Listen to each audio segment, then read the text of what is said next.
Now we'll talk about representation and participation. We'll start with the legislature, okay? What does the legislature look like? Yes, please. Oh, yes, there was a question.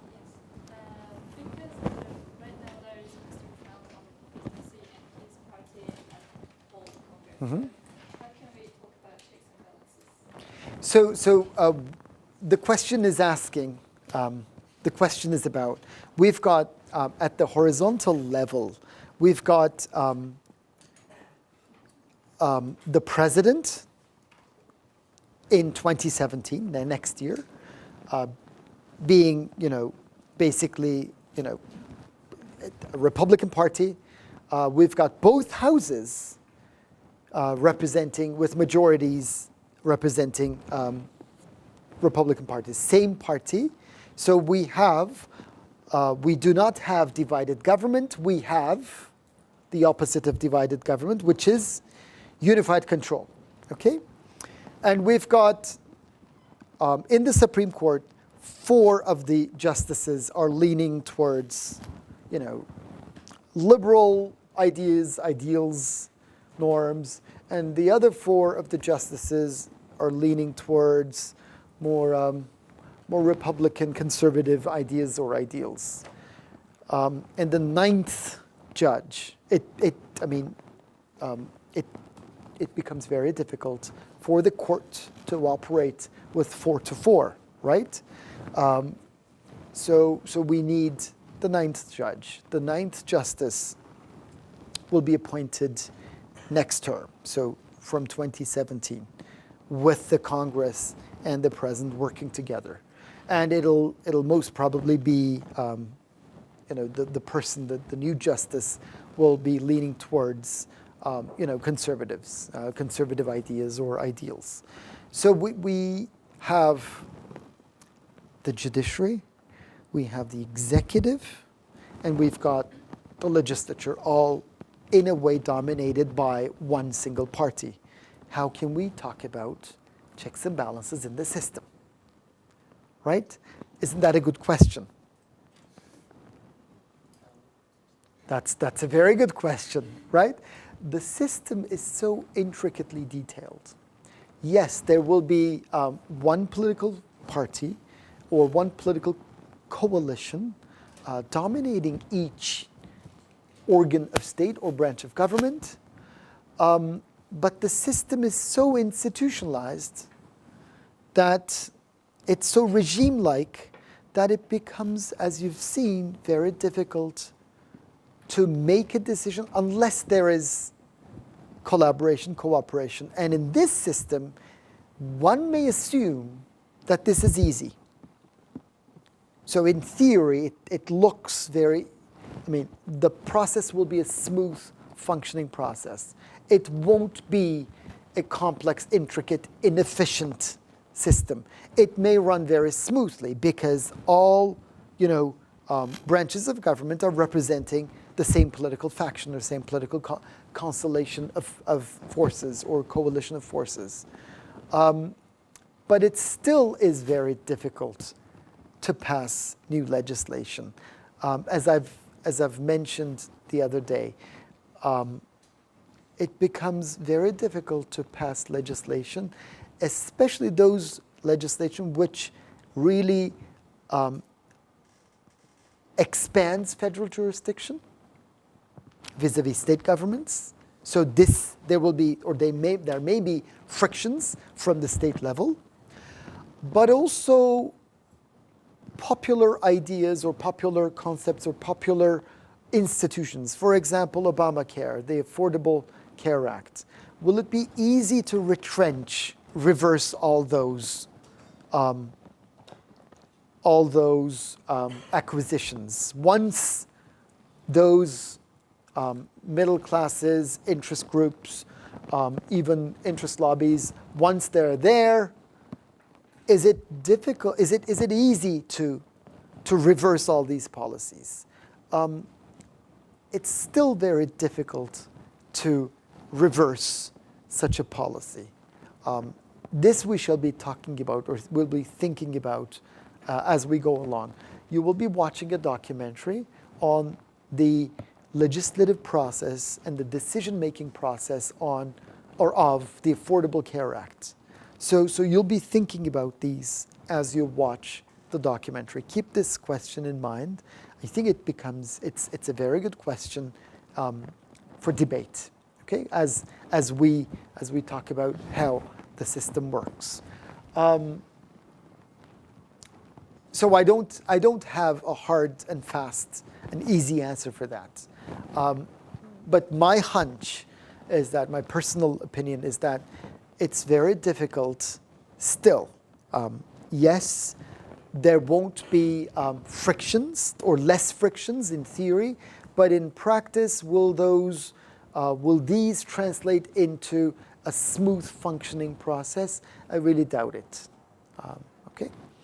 So when we look at the legislature, the Congress here, it's the institution which concentrates most of the powers according to the Constitution. So the Constitution sets the Congress as the key or central branch of government or governance. There's always been tension between the Congress as well as the president, especially under the general rule of divided government. But even when there is unified control, there may be frictions between or among both houses of the Congress versus the president. So even when we had unified control, the president and both houses of the Congress, we still had problems, frictions, which result in inefficiencies in the system. So no smooth functioning, no hard and fast passage of legislation is secured. So that's important to remember. A bill, for it to become law, it has to pass through both houses, both the House and the Senate. It's supposed to be, or it is reviewed by committee or subcommittee, and then it will be signed by the president or vetoed by the president. So unless vetoed, it would be signed by the president. Let's look at the legislature in more detail. We've got, once again, a bicameral legislature, House of Representatives and the Senate. Membership for the House of Representatives is based on a particular state's size of population.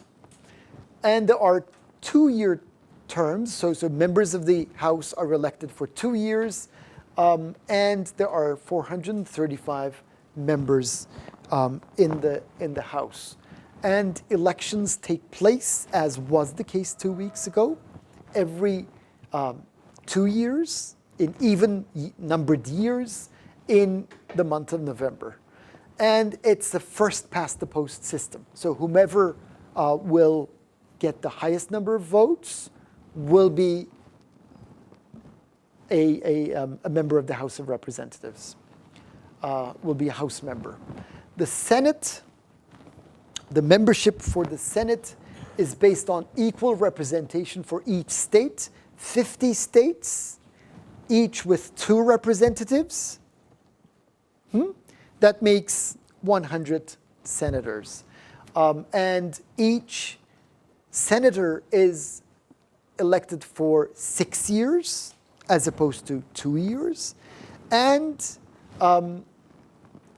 1/3 of the Senate, so about 33 senators, are renewed every 2 years. So we've got a splintered system. So every 2 years, we've got 1/3 of the Senate being replaced by new members. Okay, so 33. So we've got 66, 67 senators remaining every 2 years, and each serving a 6-year term. But every 2 years, to get the pulse of the citizens. So basically, in a way, there's some kind of a rotation involved. And again, the members of the Senate, the senators are elected on the basis of a first past the post system. So whomever wins the highest number of votes will be the senator here. So just like the presidential system, first past the post really represents the electoral system here.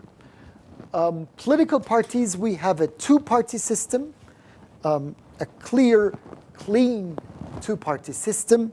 Unlike any other systems in the party systems in the advanced industrialized countries, we do not have any third party, a large party arising or emerging into the system. So since the 19th century, we have these two parties, which represents a two-party system political culture.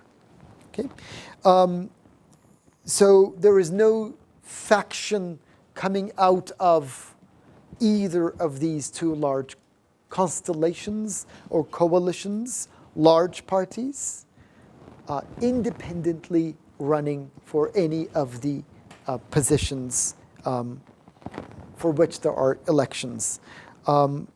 So the parties themselves, in a way, are coalitions of different political forces. And the electoral system, which is a single-member plurality district or first-past-the-post system, really concentrates power in the hands of the two traditional large parties. And a large geography also means that it becomes very difficult for a third party to emerge and organize at different areas in this very large country. It's as large, geographically as large as Europe.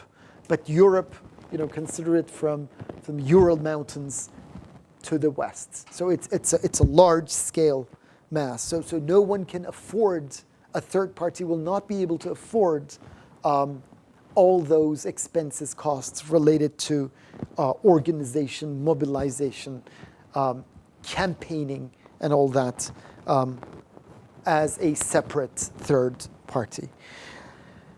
Republicans and Democrats, when you look at the basis of political support, traditional bases of political support, which still represents this day, we've got upper income, echelons or ranks in the income distribution. We've got those individuals are voting for Republicans. Social conservatives are voting for Republicans in general. Small business owners, small and medium-sized enterprises, those owners generally vote for Republicans. Rural, when you look at the red states and the blue states, I'll show you a map.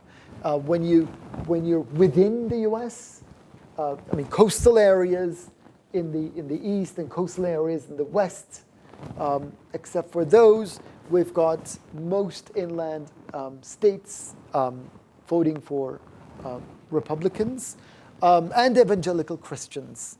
So they're also representing a faction within the Republican Party. Democrats, these are mostly urban.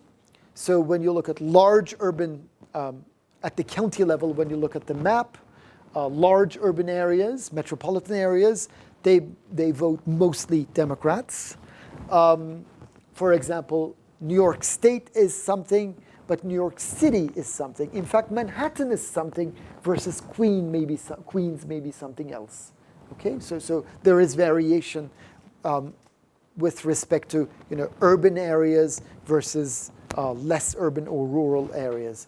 The elderly generally vote Democrats, and this has been increasingly the case. The younger generation are more inclined to vote, except perhaps for Obama, Republican. Racial and ethnic minorities have traditionally been voting Democrats, but there has been, exit polls show that in the most recent elections, the Latino vote and the blacks seem to be voting for Mrs. Clinton, but the Latinos have been, turnout-wise, have been much lower than everybody expected. Export-oriented businessmen, or those who are in the export-oriented sectors, are generally voting Democrats. Unionized labor traditionally have been voting Democrats. And working women, which everybody expected to be higher in terms of turnout and voting for Mrs. Clinton. It hasn't been so. Much less number of women had been voting for Mrs. Clinton. But in general, if you're a woman and participating in the labor force, you're more likely to be voting for Democrat Party. In terms of how divided national government, we've talked about this. I just wanted to come back to the same thing. Divided national government at the federal level has been the rule since 1960s. The presidency and the Congress had been divided between two parties. We've talked about this. I remember this, but I thought I wanted to remind you this once again. Unified government has been exceptions or rare moments of exceptions, rare years of exception, or exceptional years. The presidency and the Congress are dominated by one party. Only 6th time in 2017 during the past 50 years. When Democrats dominated those 3-4 years, 77 till 1980, 1993, 1994, 2009, 2010, briefly. Republicans 2001, 2003, 2007, and now 2017. But will it last until the next elections that will take place in 2018? Okay, for the Senate, 1/3 of members of the Senate as well as the House, okay? And we will have 2020 as the year, the quadrennial year in which we'll have presidential elections once again. So will this, how long will this last? Will it last for a year, or will it last for, let's say, 2 terms, or two House terms, or so until the next president comes to power. So will this last? That's one $6 million question, as we shall be talking about. Yes, later on. I'm not sure but there is opinions that Trump may be dismissed by infringement. Like there is just an opinion of some critics, political critics. Do you think it can be a case because they're close to meeting, I don't find it likely personally. Impeachment is something. It's an extreme form of intervention into the system, which we haven't seen really. It's predicted by one economist, Mm-hmm. which didn't tell any, which was not false. It's Mm-hmm. 1985 and so on. Mm-hmm. And he said there is. I personally find the likelihood to be, it is possible. The Congress, well, it depends. Don't forget, these are coalitions of political parties. These parties, there are many coalitions, there are many factions within each party. We haven't seen one faction, one large faction, seceding from any of the two parties yet. I don't think that's possible in the near future. I don't see it in the foreseeable future. But we shouldn't assume that all senators or all members of the House will be voting in a party discipline to support whatever the president says. I'm not expecting that. This is what I meant when there was a question about, how about checks and balances now? There is de facto checks and balances in the sense that these political parties are coalitions themselves. Okay? So which may mean that the House and the Senate may vote for each impeachment, but personally, I'm not expecting that. I may be wrong. Please. I'm not sure about it, but I read in some American magazine that Obama has the right to not to leave the chair. Not to leave the presidency. I don't know. I mean, I haven't seen that. I mean, I don't think that's possible in the sense that one of your classmates also asked me about this. Whether that's possible, I don't see it in the Constitution. I don't see it possible. I don't think the system will work that way. The system works in a very organized manner. It ticks. It really ticks. Yes, this is one of the most inefficient systems in the world when it comes to policy making, decision making. But with respect to the constitutional system, it's quite clear. And the doctrine is there, traditions are there, and you see the system to be based on collaboration, cooperation. Yes, there has been increasing polarization, but despite that, I think everybody will behave in the way that their predecessors did. Zena? Yeah.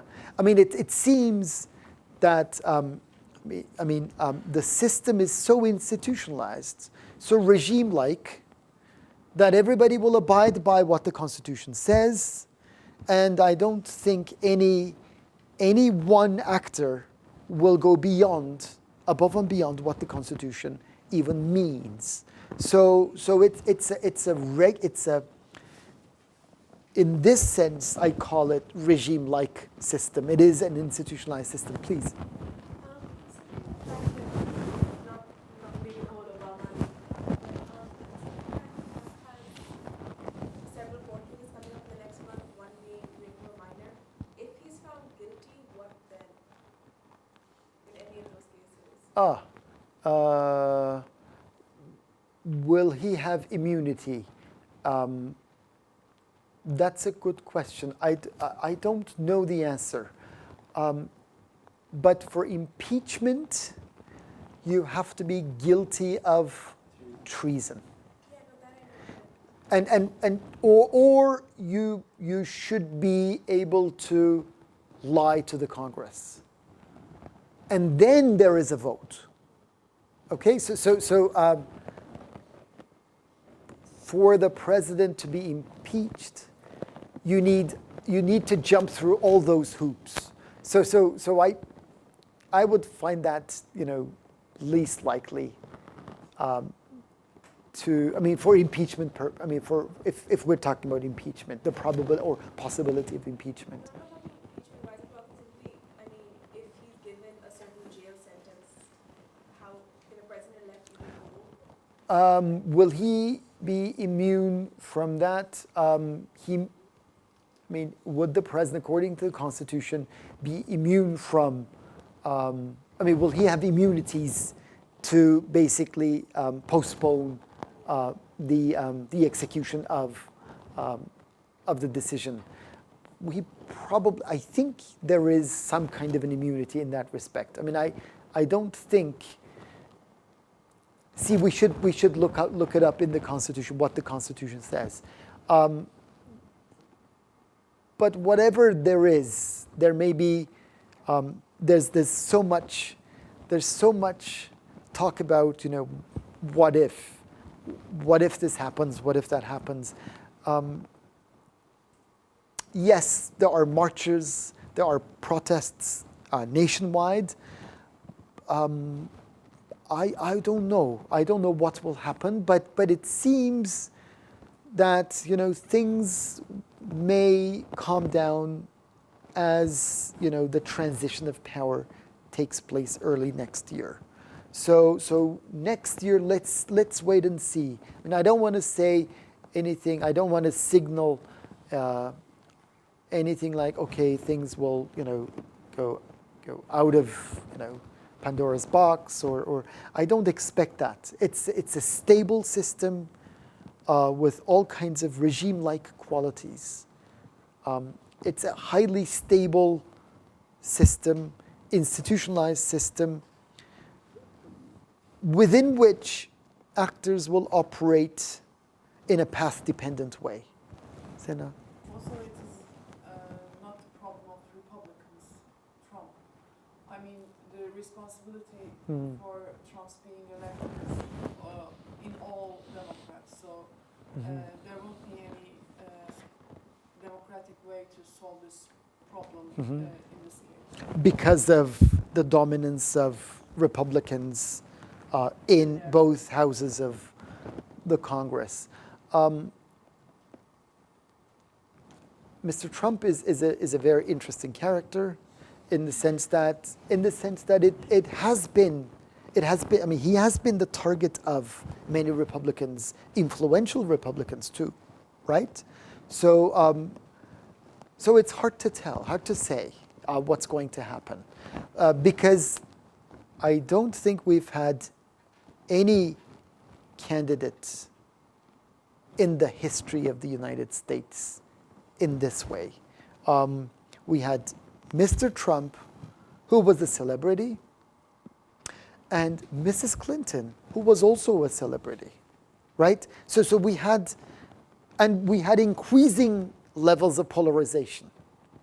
So two celebrities, increasingly polarized, Mrs. Clinton getting the popular vote, but Mr. Trump is being elected, right? So all of this, it sounds too much, but I personally expect, having been working on the U.S., especially welfare state social policy, a little bit, having read expansion, retrenchment, cycles of social expenditures, social policy reform, I don't expect roller coaster changes to happen in the next term. But this is my personal opinion. 2017, as we've discussed, we've got House of Representatives being dominated by the Republicans, Senate also dominated by the Republicans, presidency, a Republican candidate, Supreme Court, the 9th appointee. The justice will be appointed by a constellation as such. And all of this really boosts interest group activity if there had been divided government. But will this mean that there's going to be more interest group activity? We'll see. Okay, but once again, these are rare moments in recent U.S. history. For the past 50, 60 years, we haven't had, or 50 years, we haven't had this constellation as a general rule. Unified control and public policy, divided government. When we had divided government, we always had, two groups working across the aisle, together, collaborating, log rolling, quid pro quos, tit for tats. So a lot of negotiation taking place. So this is common, but there have been moments where we had administrative or legal legislative stalemates happening. But we don't generally have a paralysis of the system.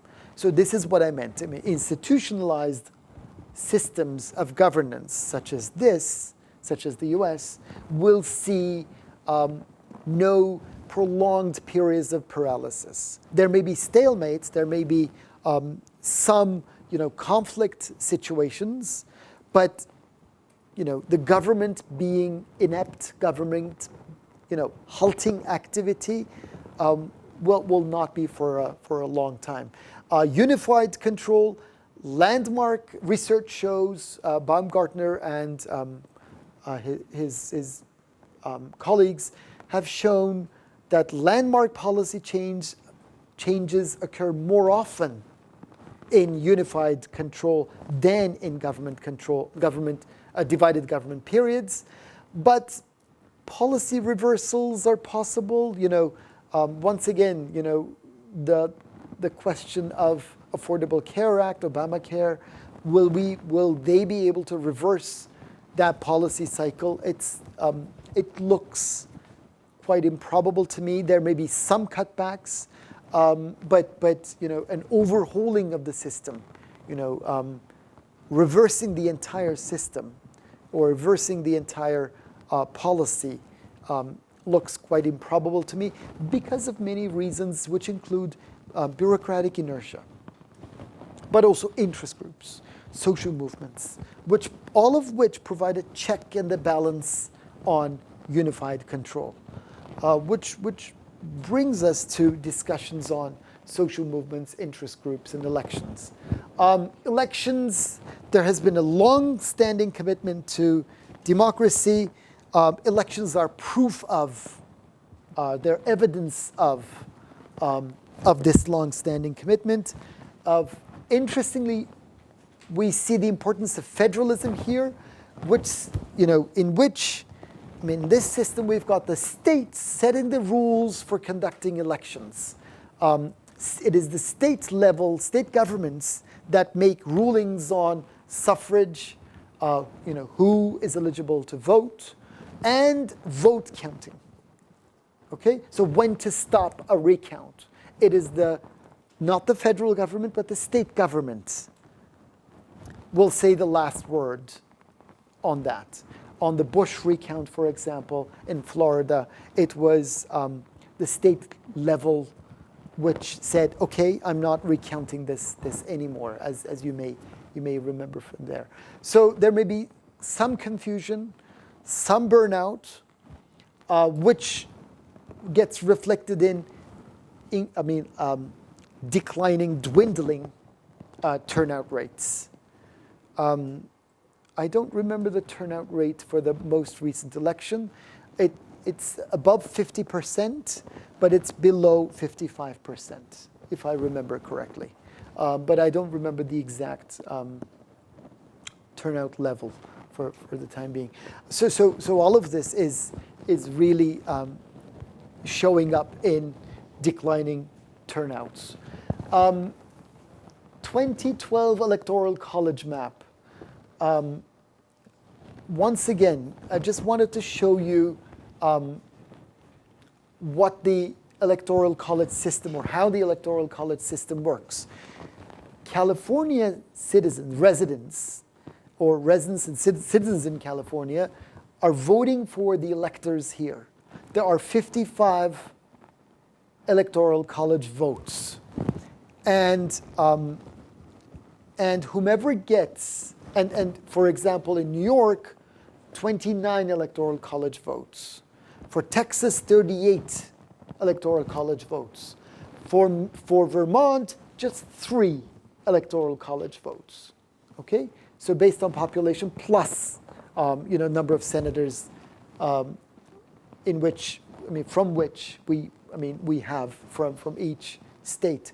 So in the large states, Florida 29, those Pennsylvania 20. So whomever gets 270 of these will be declared president.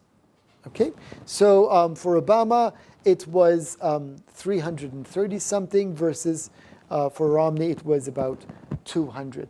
And in Mr. Trump, Mrs. Clinton's case, the numbers were in reverse. Mr. Trump guaranteed more than 270, and Mrs. Clinton remained around 200s.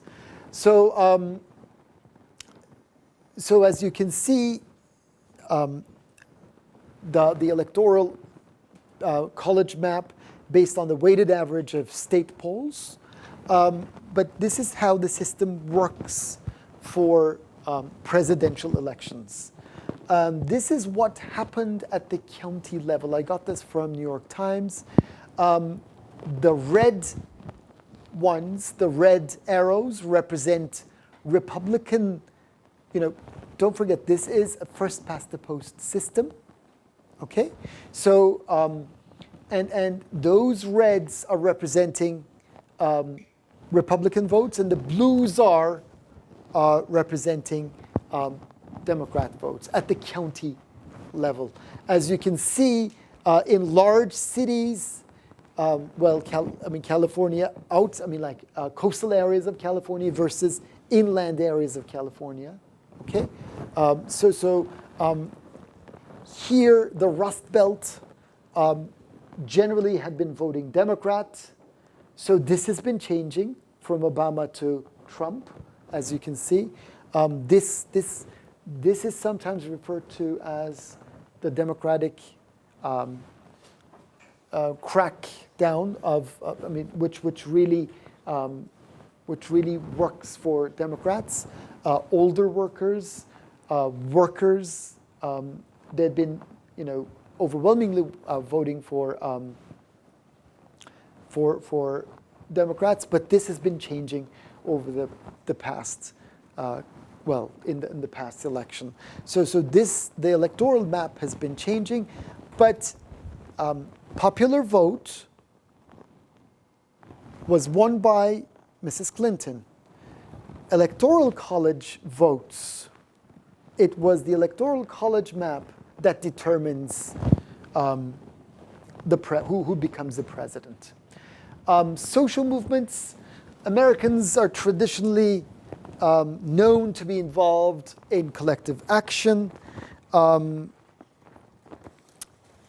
There has been, however, a declining civic engagement in time. So in this, a very influential observer of US politics, Robert Putnam, defined it as, now we're bowling alone. The Americans are now playing the bowling game alone. So as opposed to how they were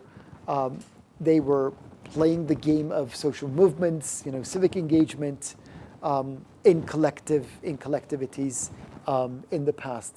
So increasingly, we've seen social movements, Gesundheit, more driven by elites on an issue basis, not by revolutionary zealots or groups or youth or women.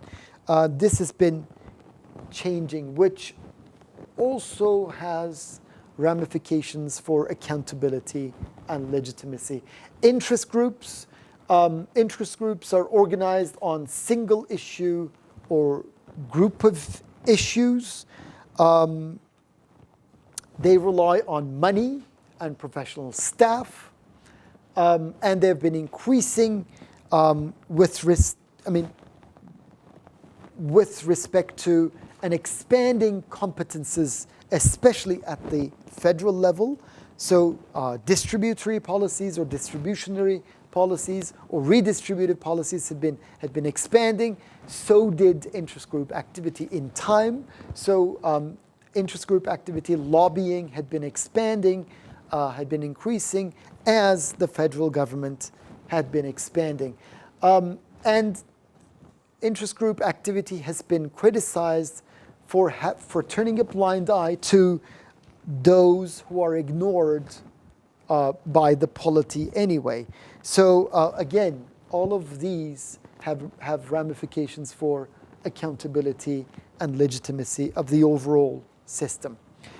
So yes, there has been some interest group activity, but it's not revolutionaries, but it's more elites lobbying the government, as was the case in the example of iron triangles.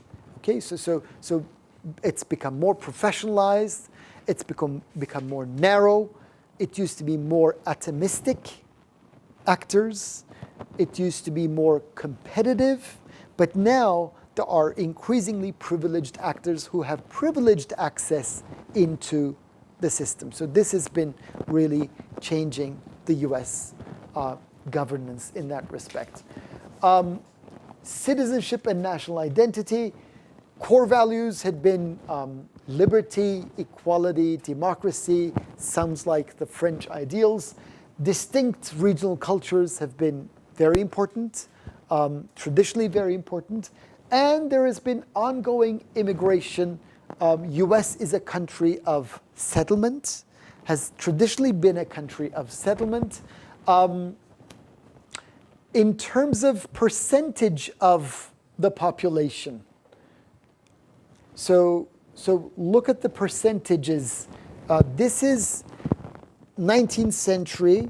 As you can see, around potato famine in Ireland, 1940s, 1950s, percentage of population, basically previous decades immigration as a percentage of national population. So these are percentages, the figures here. So as you can see, percentages increase, then dwindle a little, then late 19th century, then early 19th century, World War I, around World War I, then Great Depression, and towards World War II, so percentage of the population, incoming population had been decreasing, then steady increase to around less than 4%.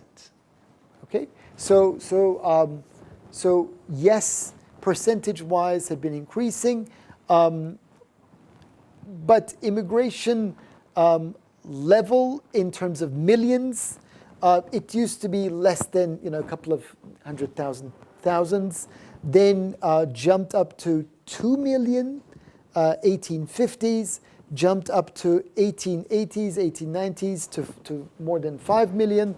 Then right before World War I, jumping up to 8, 9 million, early 1900, then dwindling, but then around 10 million, the most recent figure. So the makeup of the United States, the melting pot idea, has been changing dramatically over time. I mean, what is U.S. citizenship? How to define U.S. citizenship had been changing over time. Okay, I think I should stop here before discussing current challenges. So we'll convene next time to discuss this final bit on the U.S. case. I'll see you next time.